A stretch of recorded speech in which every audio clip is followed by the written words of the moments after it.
Alan Wake 2 is not accessible for disabled players. Still, there is one feature that I'd love to talk about that is not only one of the defining innovative features of Alan Wake 2, but its most accessible one. Let me explain. Hi, I'm Steve Saylor, I'm blind, and I play video games. If you want to know what my vision looks like and how I play games, click here or click the link in the description down below. Also, while you're down there, click the like and subscribe buttons. And also, I've actually started a Patreon to help do more accessibility related content. If you want to help support me financially, head over to patreon.com/SteveSaylor. Okay, so I've been playing Alan Wake 2 since it came out, and rolled credits a few days ago. I've even recorded my entire playthrough on my second YouTube channel. You should be able to, check it out here or in the description down below. And I was planning on doing a review of the game for accessibility, at least that was the original intention. But as I kept playing, I was fascinated by one main feature of the game that not only do I think it's the most accessible, but I could also see the potential of this being used in other games as well. But before I get into that, let's talk about the game's accessibility.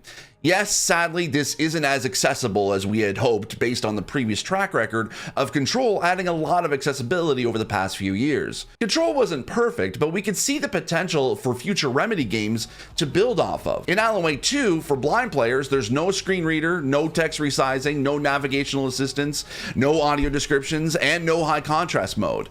They have a basic auto-aim feature, which I found on my copy wasn't always working, and I found aiming actually quite challenging. There are audio cues that blind players can recognize and memorize for some tasks, but not because they were designed with blind players in mind. For deaf and hard of hearing players, they have subtitle options to adjust size, speaker tags, and enable a semi-opaque background, but you can't change the opacity of that background. There are no full captions or any visual indication on screen for anything attacking you or talking to you off camera. This will be an issue in one of the later chapters where you aren't explicitly told to follow a menacing voice, but you do have to follow it as it directionally leads you where to go, with the audio moving between left and right channels as you move your character. For motor disabled players, there is control remapping for both the controller and mouse and keyboard, plus several adjustments for mouse and thumbstick sensitivity. They also can do single tap walk and sprint instead of holding for sprint as well. For cognitive players, which can also help blind players, they have signage subtitles where when you hover over most text in the game, whether that's written or on signs, they either show a subtitle that displays what's written into the in-game font, or there are icons you can hover over where investigating objects that have text on it, it will display that text also in the in-game font. My main thought for most of the part is that the environments are honestly way too dark to see and walk around. The flashlight was the only way I could adapt my vision to, even to know where the heck I was even walking.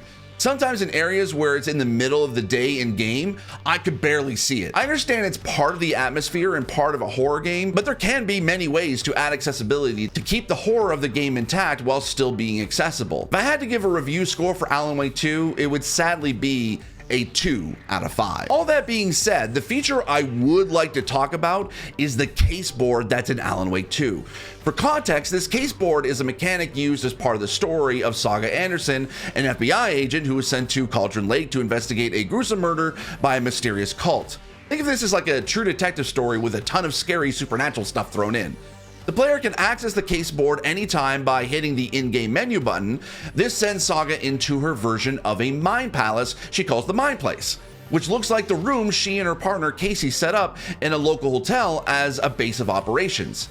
It has a large blank wall for the caseboard, a bulletin board for maps, a large desk for profiling the NPCs she may need information from, a desk to upgrade weapons, a small table with a radio, and more. The caseboard looks like what you would see in any detective or cop show. It's a bunch of notes and pictures tacked to a wall and connected by a bunch of strings. As Saga investigates the case, new evidence, quote unquote, is added to her inventory and she can then place them on the caseboard. The game does a great job that once you've unlocked new aspects of the case or have any questions still unanswered, the game puts up note cards with questions on them that you're trying to answer.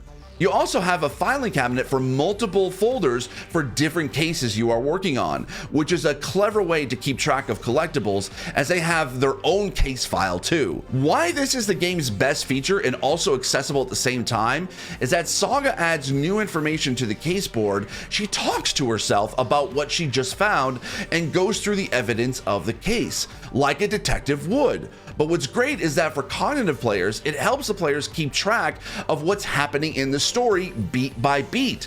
A cognitive disabled player can go through the case from the very beginning, look through the evidence represented by a bunch of pictures so they can visually know what's part is which, and it's also straightforward to keep track of the string connected branches as you continue the story. You can even click on each of the already placed elements and get either a commentary on it or from Saga, or even access the pages section, which is also a big part of the mystery, as Saga finds written pages about her from the author Alan Wake, which he uses to pieces together this mystery. What's fantastic too is that if you need a recap of what's happening in the story, whether you are lost or you haven't played the game in a while, you can always look through the caseboard from the beginning or follow along until you reach the point of where you are at in the story.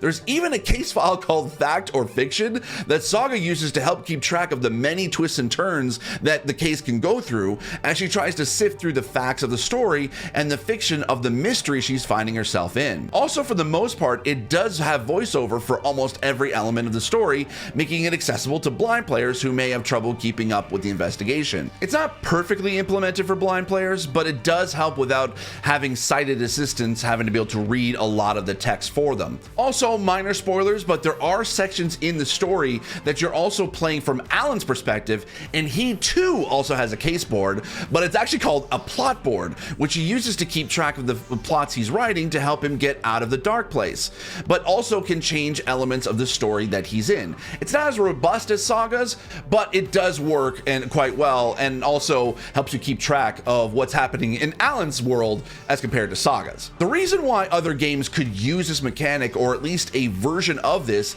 is it made me actually start to think of games like Deathloop. In Deathloop, they have a similar caseboard mechanic, but done in a more simplified way that I wish would allow you to map out the times a bit better to know when and where to assassinate your targets. It does show the information, but not in the most intuitive way that helps the player figure out the puzzle of the story as it unfolds.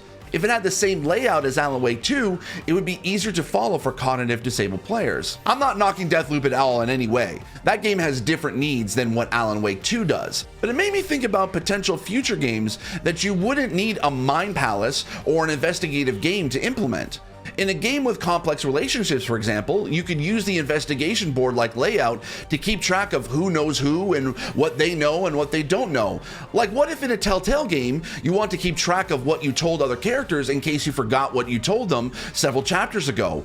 Or for an RPG where you have a vast amount of multiple missions and quests that you have to keep track of, and as well as the main quest. It can be hard to remember what you were doing, or if you stop playing for a while and you need to catch up without having to start the game all over again. Each part of the quest is laid out as you explore the world or follow the quests. You can even reference past quests if you forgot what quests you've done. I know there are games that have similar basic way of keeping track of these quests, stories, and or missions, but some folks learn better using a flowchart type layout and also making it interactable by letting the player place these items in the flowchart can help the player learn more about the quest and become more invested and how it's all connected together. I think if this mechanic can even be improved upon by designing it with accessibility in mind, this could be fantastic for disabled players who may need a little extra help keeping track of a game's story. I'm not calling for all games to introduce this feature, by the way, in the name of accessibility. I know it won't work for all types of genres, but this mechanic should be looked at for potential future accessibility and see what can be improved and what lessons we can learn from. It is a fun feature that I enjoyed, and I think other disabled players would enjoy too. All right, that's it for me. If you like this video, give it a thumbs up, and while you're down there, click the subscribe button so I can help grow this channel and keep doing more great stuff. Speaking of great stuff, if you want to help support me directly financially and also to be able to do more of my accessibility work, check out my Patreon at patreon.com/SteveSaylor. This video was actually produced by several folks in my Patreon, so thank you to them for making this possible. Actually, you'll be able to check out the names of those folks in the description down below. Thanks again. I'll see you in the next video, and as always, I remain obediently yours. Bye-bye.